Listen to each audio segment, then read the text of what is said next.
Hi there, and welcome to the Homestead Education Podcast. Do you have a homestead, farm, or just dream of a rural life? This is a show to help you and your kids grow your own food and grow as a person. I'm your host, Kody Hanner. I'm a homesteader, homeschool mom of six, and small town enthusiast. I was raised by an old school rancher and blessed by the grace of God to have been exposed to so much of what rural life has to offer. Join me every week to talk about homesteading, homeschooling, and growth with a homestead education. Hi, everyone, and welcome back to the Homestead Education Podcast. Today, I have my friend Brian Combs from the Homestead Kids Books, and we have met on the road a couple of times, and he has a business that just speaks to my heart with homestead education and homestead kids. So, welcome, Brian. Thank you. Thank you so much. So Brian, well, I'll let you go ahead. You want to just tell everyone a little bit about you and what your business is? Sure. Yeah, so I'm Brian Combs. I wrote a children's book series called The Homestead Kids. It's intended for the first, second, third grade readers up to fifth and sixth grade. Is that we have them? They love it as well. But it's a Christian um, adventure book series that features my daughters. So I have my three oldest daughters are the protagonists in the series, and we move to a new property, and then they just have all kinds of adventures on the phone. So it goes through all kinds of different scenarios that you might encounter on a homestead, anything from animals to gardening to any of those types of topics. But That's fun. My daughter, she says she needs to write a book called The Tale of Two Brothers and write about all the insane things her little brothers get into. right, yes, yeah. So I have five kids. The three that are the protagonists of the stories. My wife and I adopted them in 2019.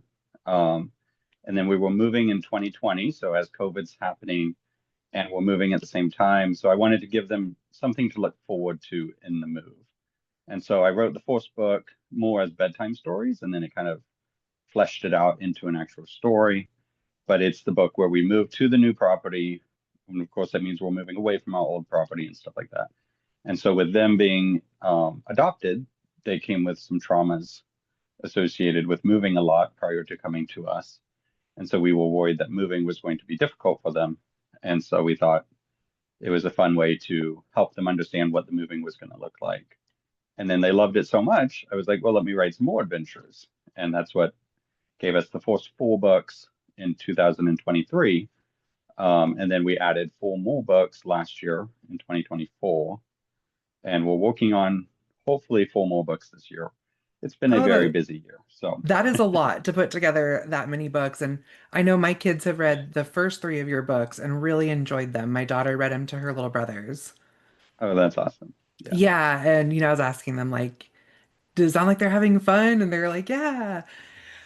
Um, We you know, recently, sorry to interrupt. oh, go ahead. Recently we saw you in Oregon at Uh, Azures Festival, and there was a family that bought this series for their, I think she was 6 years old, and she apparently was having a hard time finishing books. So she would start mm, books and then she would lose interest about halfway through. And the night that they bought the books, her mom gave her the first book, and the next morning there was a note that she read the entire book, started and finished it in one sitting. And it's about 120 pages, so it's not a short book. And then she apparently read all eight books in the series in about 8 days, which wow. for a kid that doesn't finish books, I was like, that's amazing. And that's That is amazing. I mean, I definitely like one of my sons was that kid. Like, I mean, nothing made him want to read. And right, I think that's why I love what you're doing so much. And I mean, it's part of where my mission came from too, is finding ways that, these like hands-on kids, these wild kids, these farm kids, that right, there's something that drives them to want to pick up a book and read it and learn something out of it. And a lot of kids they're into the fiction stories and things like that, where I have my one son who I'm sure he's like convinced I invented school to ruin his life.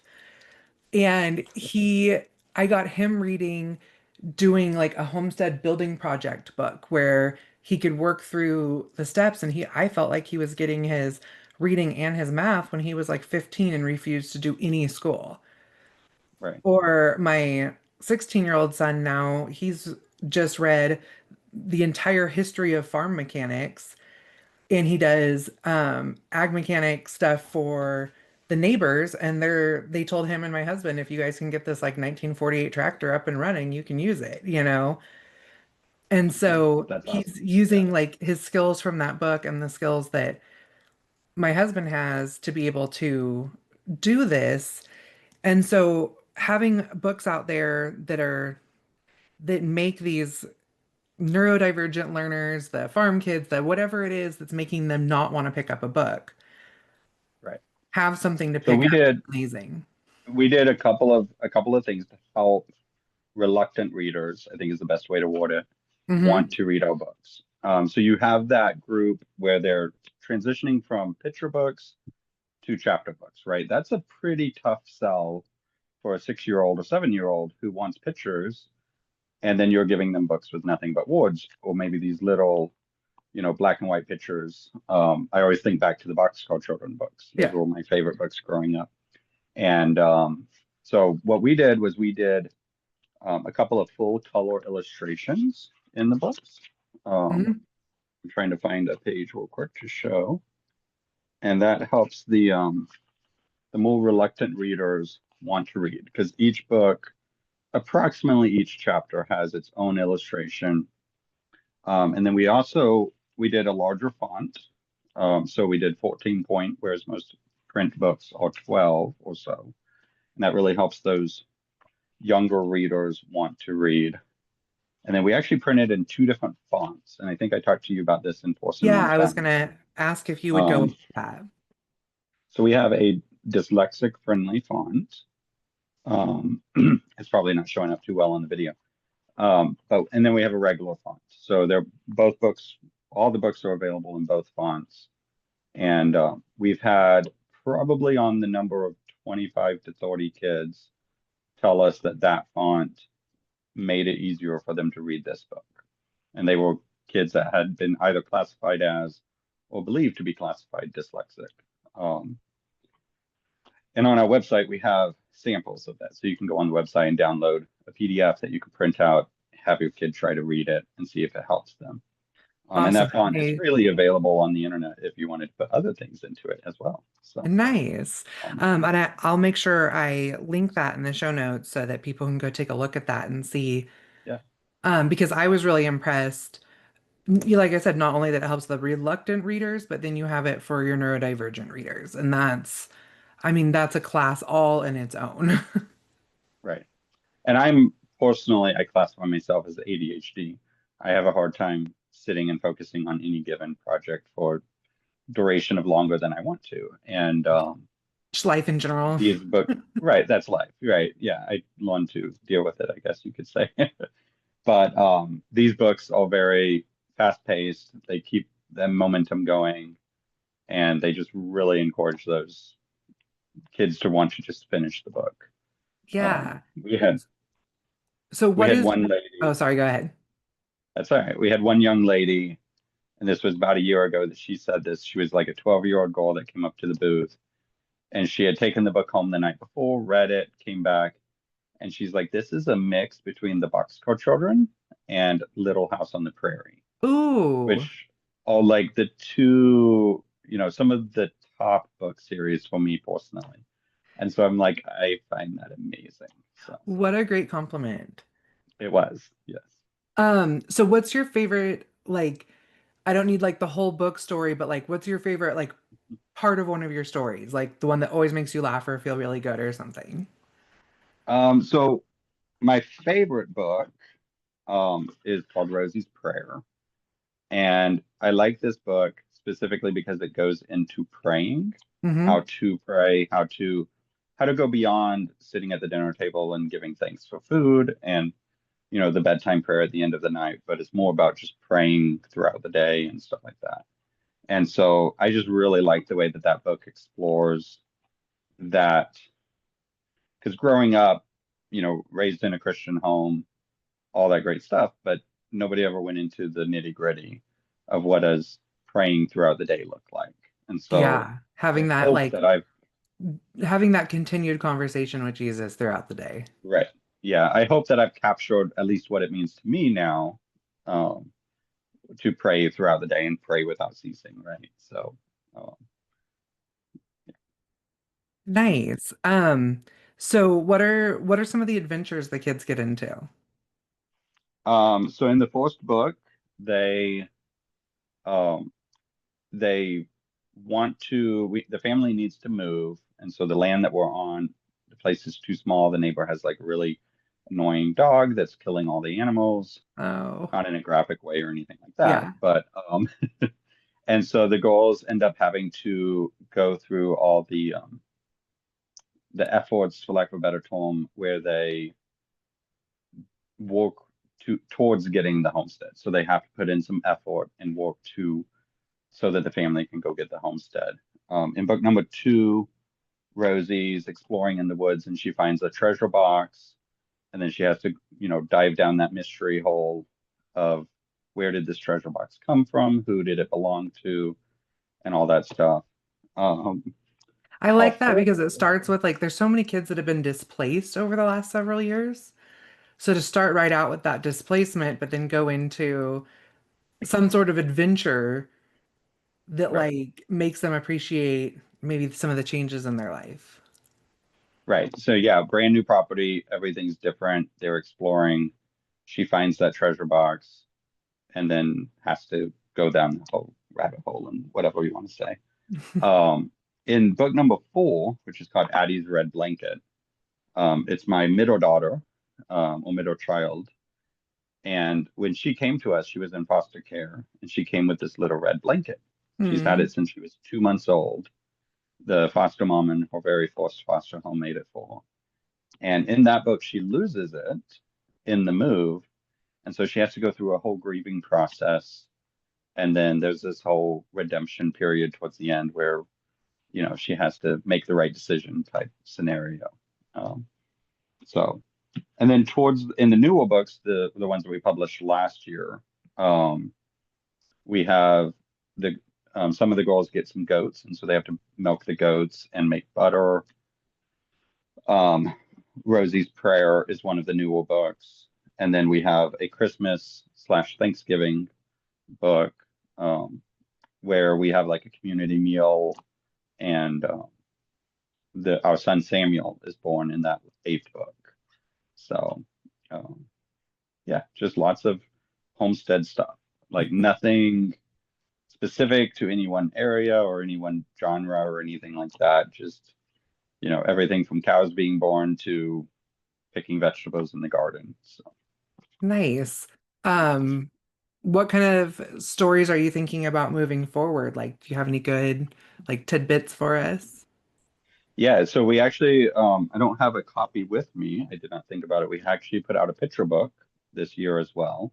Oh, So nice. for those younger kids that are not reading yet, it's great for mom or dad to read to the kids. And then we have book number nine is already on its way. It's called The Visitor, and so it explores. Um, Are you looking for new ways to advertise your business? I would like to invite you to advertise your business on the Homestead Education Podcast.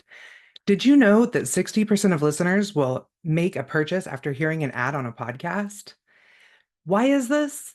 Because personal connections and credibility from someone they truly trust will give you the best conversions. My podcast has been on the air for over 3 years now, and with an average of 5,000 downloads per episode and tons of long term listeners, you're bound to have somebody who will find that credibility in me. All ad spots will be promoted on YouTube, Instagram, Facebook, and my weekly newsletter. I have podcast sponsorship spots available that are affordable for all business sizes. And all advertising revenue will be used towards my educational outreach in the form of travel costs, curriculum development, supplies, and the administration of such activities. Go to my show notes now or visit thehomesteadeducation.com/podcast-sponsorship. I hope to hear from you soon. Hard to explain without like giving away details and stuff. Right? But basically, these random things keep happening, and it's just very wholesome. I think might be a way to say it without revealing anything. Okay. We do have an exciting new sub-series that we're planning to do. We don't know what the timeline on it looks like, but we're going to actually start writing Bible stories, or telling Bible stories is a better way to say that. You said In aligned Bible stories? No, I said writing Bible stories, but that's not accurate because we're just telling the Bible stories. We're not Uh-huh. writing them. But we're going to write it into a book where the setting is dad is sitting like in front of the fireplace reading the Bible. And then the kids go off on tangents from that and they have whole conversations about the Bible story. And so we'll explore what the Bible story means beyond the typical traditional children's book that you might read on Jonah or the Easter story or the Christmas story and stuff like that.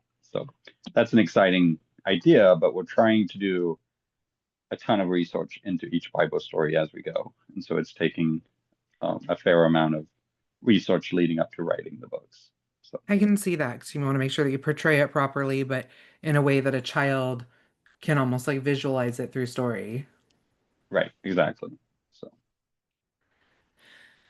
Well, that's awesome. So have you always been a writer or like did you just try to do this for your girls and yeah, so it was completely brand new. I've never been what I considered a creative person. And I've always been creative in like a building aspect. Like I've always been able to go out and build a tree house or a house even to, I've always been creative in that way. But I've never been creative in an artistic way, at least what I consider artistic. And so for me to write a book series was like completely out of the blue. It was one of those things that I had like said, oh, that would be fun to do, but I never trusted that I could do it. mm-hmm. And so since I started this as just little like bedtime stories, for lack of a better term, using the kids' names as the protagonists, and I would like tell them the bedtime story, and it'd be 1,000 words. And then they loved it. And I was like, well, that their response to that was really healthy, and they wanted to read it after I finished telling it to them. And then they're like 5, 6 years old. And I'm like, this is encouraging them to want to read. And so I just kept adding to it, and then I fine tuned it from there. Um, but that really helped. The fact that I didn't set out to write a book helped me achieve it because I never thought that I could write a book, right? Mm-hmm. It's really given me a lot of confidence because obviously I've written more books since then. I do have a friend that helps write them. Her name is Jeanette, and she does get credited in the books, but she does help me. We bounce ideas back and forth and flesh out entire chapters and stuff together and stuff like that. But That's I, really handy. Like I don't have a lot of people in my like inner bubble that when I'm writing to bounce things off of because they're just not like my husband farms with me, but like he's not a teacher. And so I'll be like, what do you think of this? How do you think I should set that up? And he's like, I don't know, whatever you want to do, it's great. And I'm like, right, yeah, but right.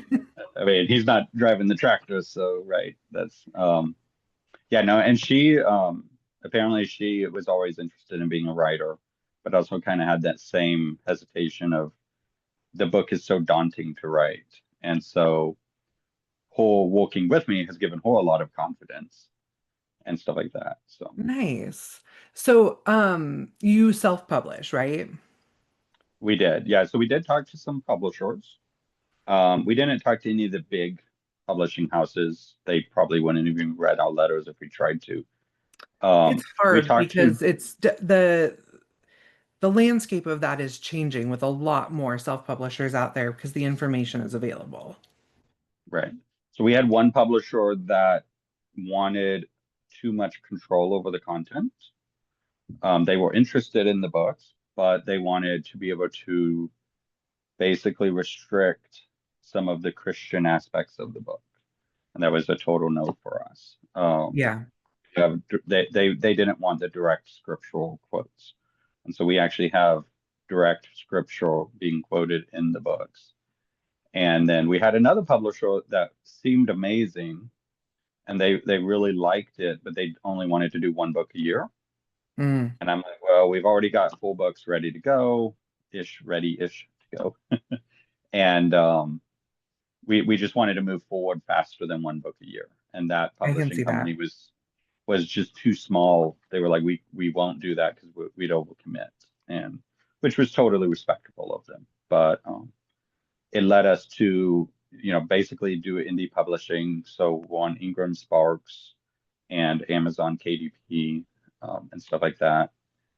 And it worked out really well because we get to control all the marketing, we get to control all the content. Amazon doesn't care what's in the books as long as we don't violate like copyright or anything explicit And or it anything doesn't go like outside that. the margin. Like Right. And they're actually more worried about the margins than almost anything else. I've been trying to get my But textbook on it, KDP forever, and I cannot get like the margins right. And it's a oh 300 page no. textbook. And Yeah. it takes No, three let me know. days I for can it to help you with come that. back and say, oh, you need to make one more change. Oh my gosh. I'm fully aware of that. Yeah, it's totally, but it's been so fulfilling being able to go from, idea concept to a finished product. The first proof that I received in my hand was like, oh my gosh, I created this. And so, and we've got some other ideas for some other things to go along with the books. So we've got some puzzle ideas. I actually, um, with my, so we adopted the three goals, and then Hmm. we had a biological little goal because once we adopted, we stopped trying to get pregnant. And then, so we got pregnant, we had the little girl. From when she was about 2 weeks old, I would lay her down and I would sing Twinkle Little Star to her to get her to go to sleep. And I did this every single time I laid her down for nap or bedtime for probably 18 months. And by the time she was 18 months to 2 years old, she was singing Twinkle Little Star, which was amazing. And then with my son Samuel, who is our next baby, um, I just was kind of bored with Twinkle Little Star at that point because I had been singing it for two Uh-huh. years at that point. And so I Mine's You Are actually My ended up Sunshine. So yeah, I get it.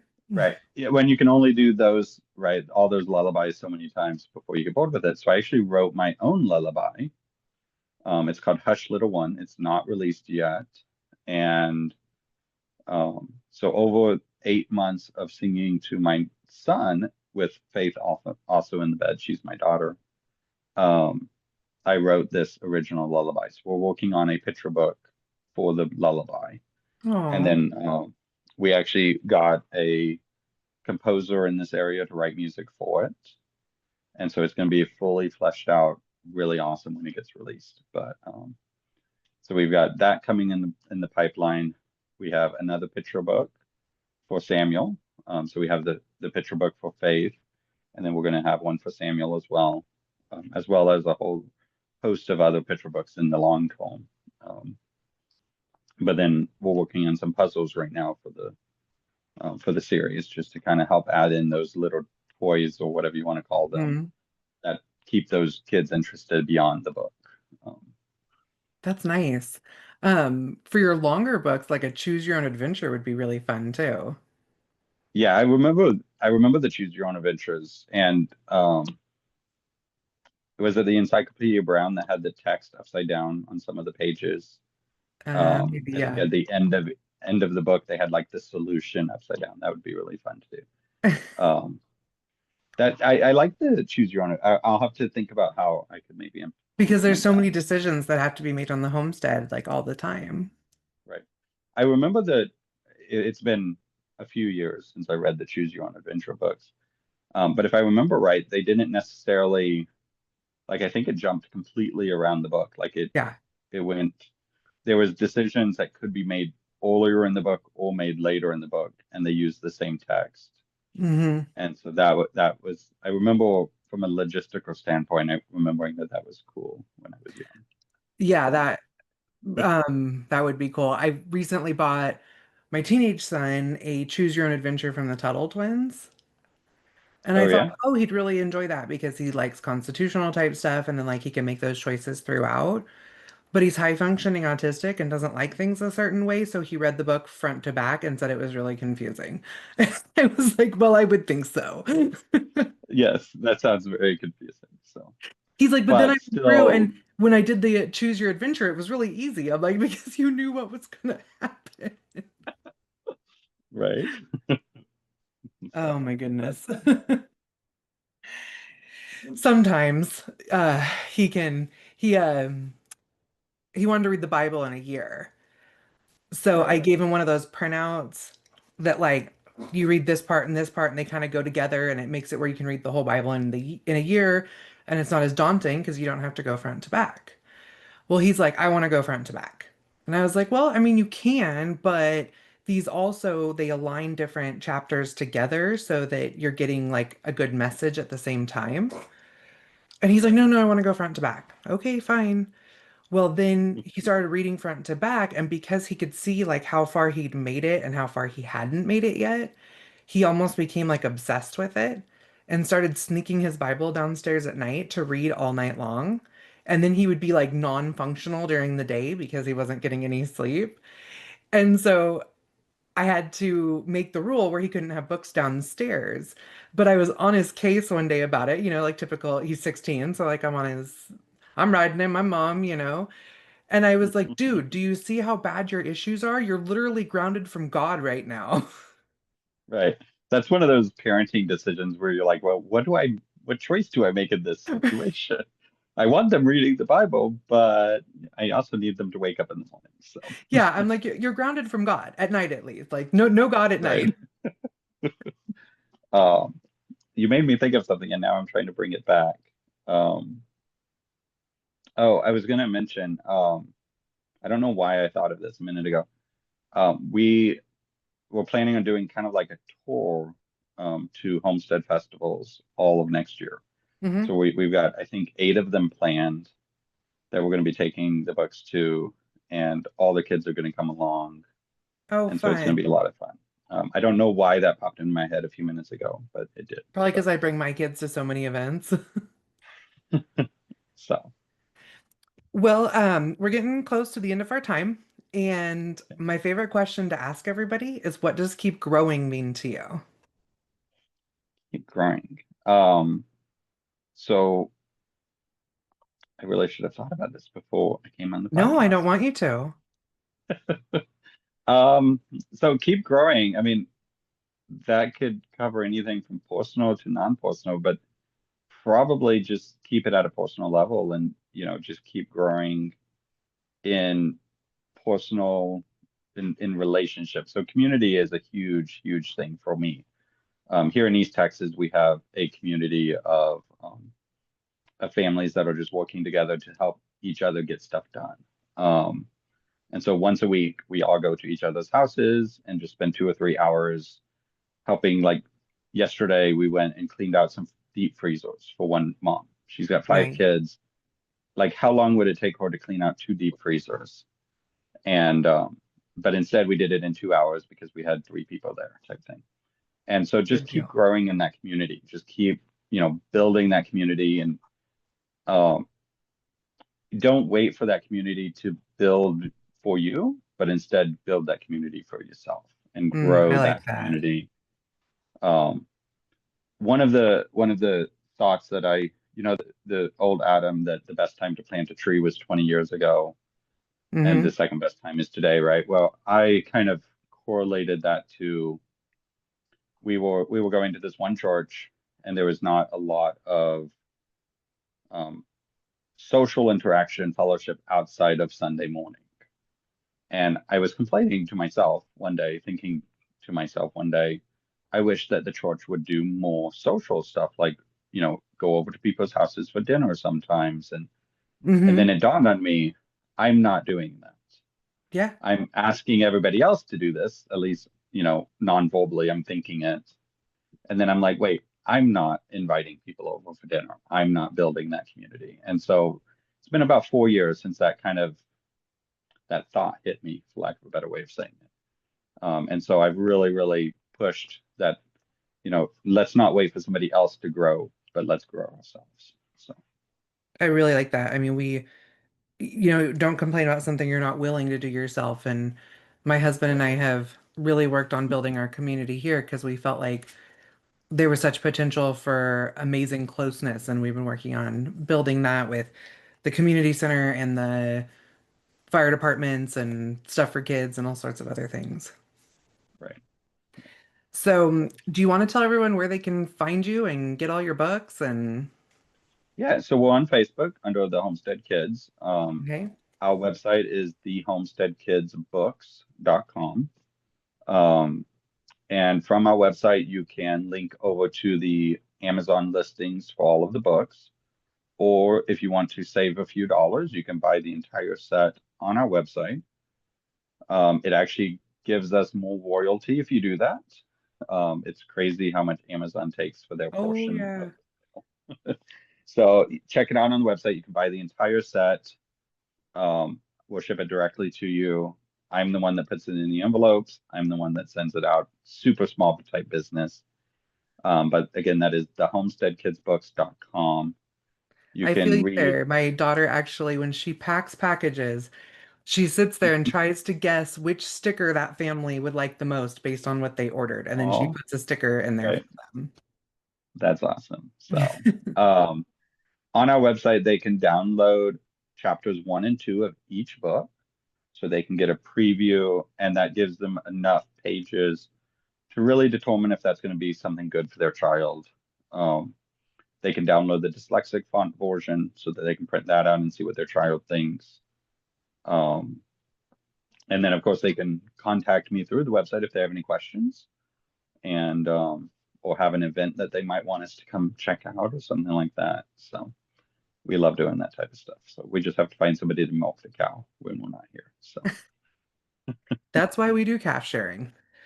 Um, Well, thank you so much for coming on today, and I hope everybody goes and checks him out and grabs these books because they're really great readers for our reluctant homestead reading kids.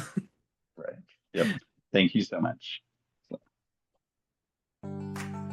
Thank you for joining me today at the Homestead Education, and I hope that I have given you something to think about this week. To help others find me, please comment and leave a review on your favorite podcast player. You can also follow me on Facebook at the Homestead Education and Instagram at Homestead_education. Do you have questions that you would like answered or just want to say hi? Please email me at hello@thehomesteadeducation.com. Until next time, keep growing!